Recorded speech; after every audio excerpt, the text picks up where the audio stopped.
صدق الله العلي العظيم وصدق رسوله النبي الكريم صلى الله عليه محمد وعلى محمد. اللهم صل على محمد وآل محمد.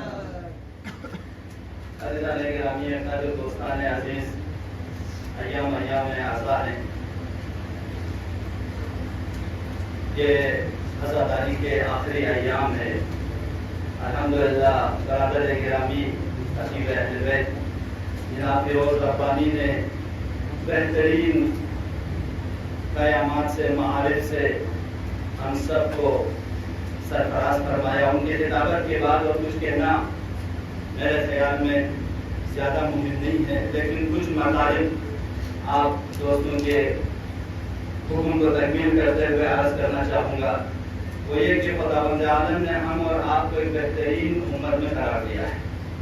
دیکھیے، خداوند عالم کچھ خاص نعمتیں خاص لوگوں کو ہی عطا کرتا ہے.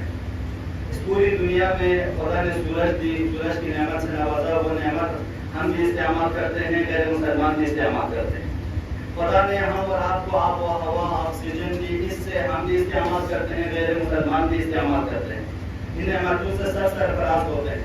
آکسیجن سے، آب و ہوا سے، کھانا پینے سے، خوراک سے، لباس سے، یا جو اعضاء و جوارح ہم اور آپ کے پاس ہے وہی اعضاء و جوارح غیر مسلمان کے پاس بھی. تو ان ساری نعمتوں میں خدا کا بندہ، خدا کے عبادت گزار، خدا کے بندگی کرنے والے اور خدا کی نافرمانی کرنے والے دونوں شامل ہیں. تو یہ وہ نعمتیں ہیں جس میں سب شامل ہیں.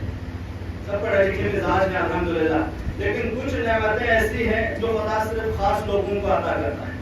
وہ نعمت دینداری ہے، وہ نعمت ولایت ہے، وہ عقیدہ ہے، وہ ایمان ہے، وہ یہ عزاداری ہے، یہ عاشورہ ہے، یہ اربعین ہے، یہ مہتبیت ہے. یہ وہ دینی تعلیمات ہیں جو خدا کسی خاص قوم کو ہی عطا کرتا ہے. پوری قوم اس دنیا میں یہ نہیں کہہ سکتے کہ ہم سب دیندار ہیں، ہم سب با ایمان ہیں، ہم سب کے پاس حسین ہے، ہم سب کے پاس امام مہدی کا عقیدہ ہے، ہم سب کے پاس قرآن ہے. کوئی دنیا کی کوئی قوم یہ دعویٰ نہیں کر سکتی سوائے وہ جو جن کے پاس یہ نعمتیں ہیں. اور آج کے دور میں نعمت مرجعیت سے ہم اور آپ کو سرفراز فرمایا، نعمت سے ولایت فقیہ سے سرفراز فرمایا. یہ وہ نعمت ہے جو کسی اور قوم کے پاس نہیں ہے، صرف ہمارے پاس ہے. لہذا اس نعمت کے بدلے میں ہم اور آپ سے خدا کچھ چاہتا ہے، وہ یہ کہ ہم اس نعمت کو حفاظت کریں. خدا نے ہم اور آپ کو نعمت آزاداری دی ہے تو آزاداری کو خراب کرنے نہ دیں. خدا نے ہم اور آپ کو یہ بہترین کلچر اور فکر، یہ آپ جوانوں کا جمع ہو کے ایسے ماحول میں جہاں آپ کو دور کرنے کے لیے، جہاں آپ کو گمراہ کرنے کے لیے مختلف بازار گرم ہے گناہوں کی طرف لے جانے کے لیے. اور نہ یہاں آپ کا نہ کوئی والدین ہے، نہ دوست ہے، نہ کوئی کہنے والا ہے کہ آپ آزاداری میں کیوں نہیں گئے. اگر نہیں گئے کوئی تنبیہ کرنے والا نہیں. ان سب کے باوجود آپ سب یہاں کثیر تعداد میں جمع ہو کے آتے ہیں. یہ سب اس بات کی دلیل ہے کہ آپ اور ہم اس نعمت کو سمجھتے ہیں، اس نعمت کو ہم اور آپ سمجھ رہے ہیں کہ یہ بہترین نعمت ہے جو ہمارے پاس ہے. آج آپ دنیا کے مغربی تہذیب کو پڑھ لیجئے، وہاں پہ انسان کو انسان سے خوف ہے، وہاں پہ انسان کو انسانوں پہ اعتماد نہیں ہے. وجہ کیونکہ ان لوگوں کے پاس جو انسان کو اعتماد دلائے وہ ایمان، وہ دین نہیں ہے. لہذا غنیمت جانیے ان چیزوں کو. لہذا آج کے اس دور میں یہ جس کلچر میں، جس ماحول میں ہم اور آپ رہ رہے ہیں، لیکن انسان کے اندر یہ صفت موجود ہے کہ انسان کسی کی پرستش کرتا ہے. بندگی انسان کی فطری صفت ہے. لیکن آپ کو اگر صحیح بندگی سے روک دیا جائے تو غلط بندگی کرنا شروع کر دیں گے. آپ کو اگر کہہ دیا جائے کہ آپ کے حقیقی معنی میں آپ خدا کی بندگی کریں تو آپ اس راہ پہ چلیں گے. لیکن آپ اور ہم کو اگر بندگی الہی سے روک دیا جائے تو دوسری چیزیں ہم اور آپ کے لیے خدا بن جائیں گے، معبود بن جائیں گے، تو اس کی عبادت کرنا شروع کر دیں گے. اور آج کی پوری دنیا کے، یعنی ہم اور آپ کے یونیورسل ڈیزیز اگر ہم اور آپ کہیں تو یہی ہے کہ آج کی اس دنیا نے جب دین کا انکار کیا، خدا کا انکار کیا، اپنی زندگی سے دین اور پیغمبر اور ائمہ اور حتی دین سے مراد جو بھی دین چاہے وہ ہندو مذہب ہو، چاہے سکھ مذہب ہو، چاہے عیسائی مذہب ہو، چاہے اسلام ہو، سب کا انکار کر کے انہوں نے دین کو اپنی زندگی سے نکال کر انسان کو اپنی زندگی میں حاکم کر لیا. تو اب اس لیے ان لوگوں نے دولت کو اپنا خدا بنایا، طاقت کو خدا بنایا، سیاست کو خدا بنایا، جس کے بنا پر اب ان تین خداؤں کو اصل خدا کی جگہ ان لوگوں نے رکھ دیا. اور مال کے اوپر لڑائی ہے، دولت کے اوپر لڑائی ہے، طاقت کی جنگ ہے، سیاست کی جنگ ہے. آپ سب پڑھے لکھے لوگ ہیں، سب جانتے ہیں. آج میں آپ تمام دوستوں سے جو الحمدللہ ریسرچ اسکالر ہیں یہاں پہ، میں آپ سے چاہوں گا کہ آپ ایسی تحقیق کیجیے جس طرح ہم جغرافیہ کے لیے ایک میپ بناتے ہیں، نقشہ بناتے ہیں. یہ امریکہ ہے، یہ انگلینڈ ہے، یہ تھائی لینڈ ہے، یہ رشیا ہے، یہ ایران ہے، یہ ہندوستان ہے، ہاں یہ پاکستان ہے، یہ افغانستان ہے، یہ تاجکستان ہے، یہ عراق ہے. تو ایک ایسا جغرافیہ بناتے ہیں.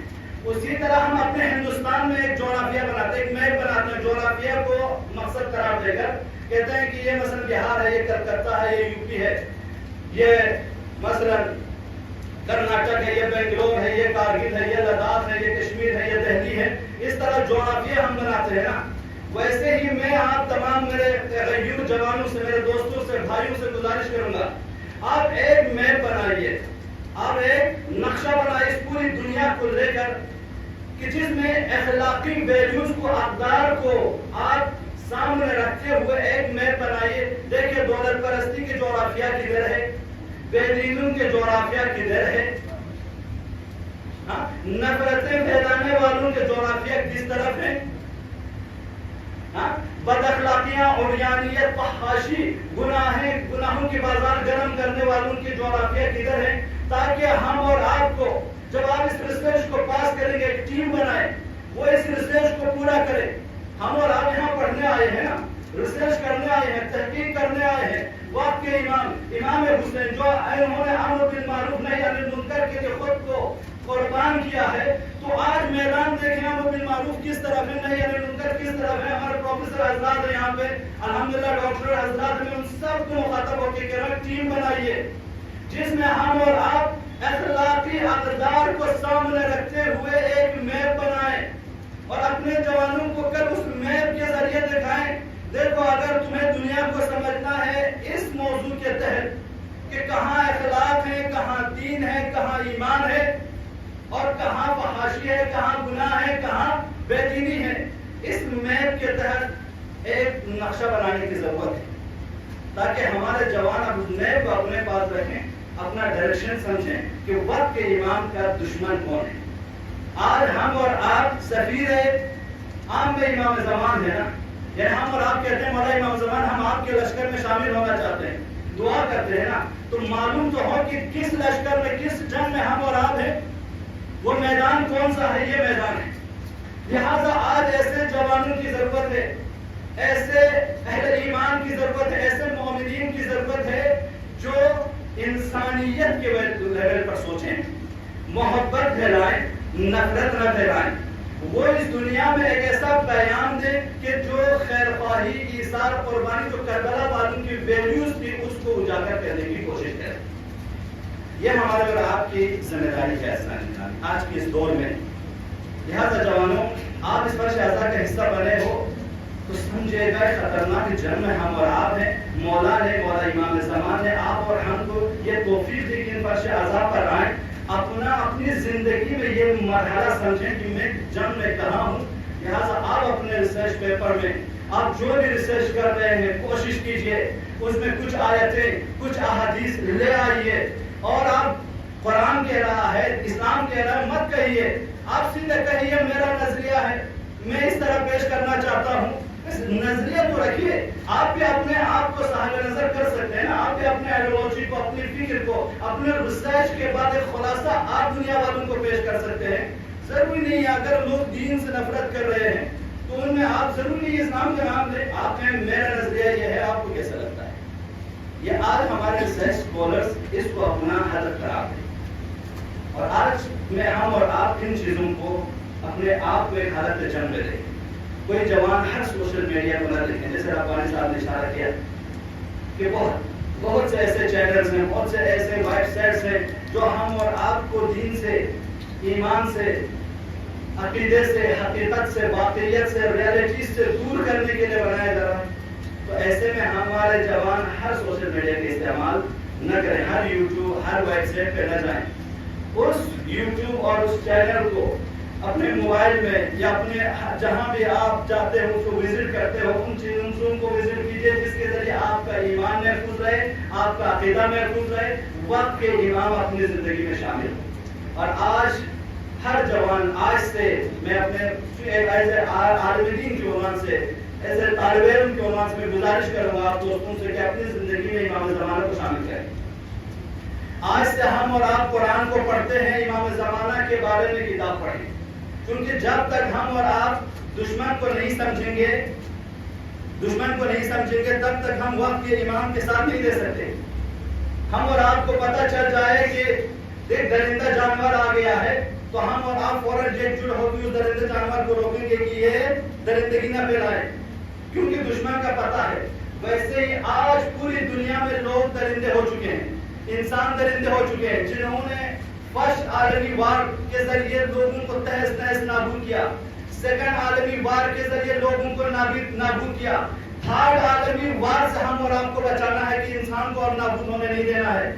خون نہ بہائے آپ کسی کا. آج آپ فلسطین میں کیا ہو رہا ہے, یمن میں کیا ہو رہا ہے, بہت سے جگہوں میں کیا ہو رہا ہے, ناحق خون بہائے جا رہے ہیں. کیوں؟ انسان درندہ ہو چکے ہیں. اسے روکنے کی ضرورت ہے. یہ روک اور اس کو روک ہو سکتے ہیں جو واقعی بہترین پڑھے لکھے لوگ ہوں گے, جن کو یہ جہل مل جائے کہ مجھے دنیا میں گناہوں کے, غیبتوں کے, فحاشی کے, بے دینی کے جغرافیہ کو پھیلانا نہیں ہے, بلکہ دینداری کے, ایمان کے, اقدار کے, اخلاق کے جغرافیہ کو پھیلانا ہے, تو وہ لوگ اس جنگ میں شامل ہو سکتے ہیں. لہٰذا ہمارے اور آپ کی ذمہ داری کا انتہا زیادہ ہے. جوانوں, آپ ماں باپ نے یہاں بھیجا ہے, والدین کی بہت توقع ہے کہ ایک اچھا انسان بنے. آپ اور ہم بھی یہودیوں کی طرح دولت کما کر حلال اور حرام کے رعایت کیے بغیر تمام پراپرٹی جمع کر لیں, ہر چیز جمع کر لیں, محل خرید لیں, گھر خرید لیں, ادھر ادھر زمینیں خرید لیں, بینک بیلنس بڑھا لیں, تو یہ تو آسان ہے, کر سکتے ہو آپ بھی.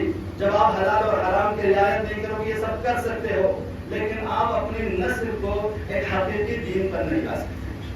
اور آج پوری دنیا نے آپ اور ہم کو ایک دولت پرست بنا دیا ہے, اور اتنا دولت پرست اور مادہ پرست کی انسان, آج کے مادہ پرست انسان ماں باپ کے علاج کرنے کے لیے جو پیسہ خرچ کرتے ہیں وہ کہتے ہیں یہ ماں باپ کے اوپر پیسہ خرچ کرنا بھی گناہ ہے. کہتے ہیں کہ فضول ہے کہ ماں باپ کے اوپر پیسہ خرچ کرنا. یہ سوچ ہم اور آپ کو دی جا رہی, تو ایسے میں بچانا چاہیے اور بچنا چاہیے.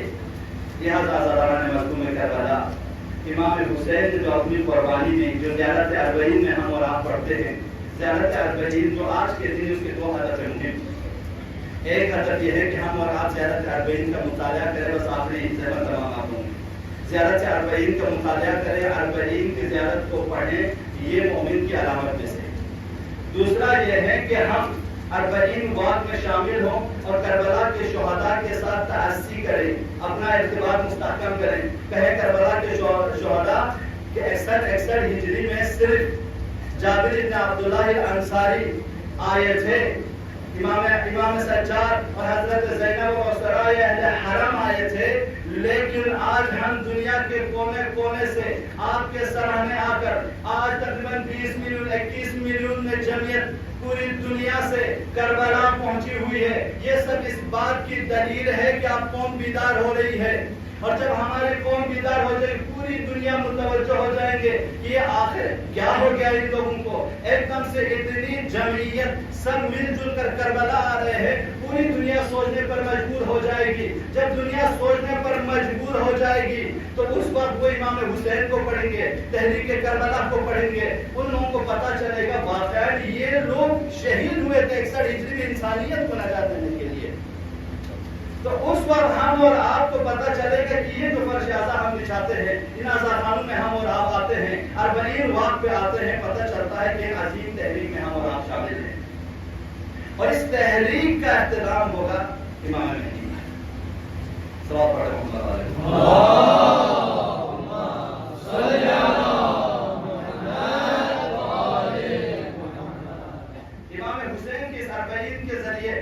پوری دنیا میں امام حسین کا جب ایک میسج پہنچ جائے گا ہر ایک سمجھ جائیں گے کہ امام حسین کون ہے. تو مولا امام زمان جب ظہور فرمائیں گے تو اپنا معرفی، اپنا انٹروڈیوس کس سے کریں گے؟ امام حسین کے ذریعے کریں گے. کہیں گے یا اہل